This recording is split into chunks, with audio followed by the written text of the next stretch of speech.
These are a couple of the designs, the ones I'm going to show you right now. There's also a whole lot of other ones. You can find them on Colts 3D.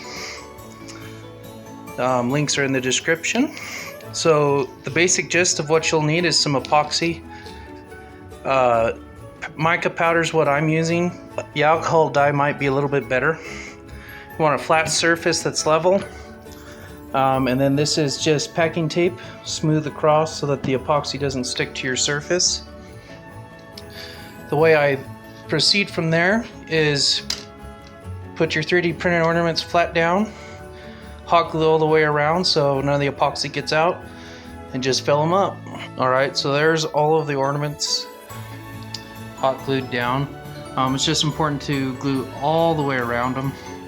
These complex shapes kind of suck, but they are what they are. So now we will, I'm going to warm up my epoxy. It just pours better that way. Add some dye and pour it in there. Alright, so there you go. They are poured. Tried to mix some red with some gold. It turns out that actually makes orange. So some of these are orange. Some of these are red. Came out pretty good. So now we'll just let them sit up and dry. And then we have some stained glass style epoxy Christmas ornaments.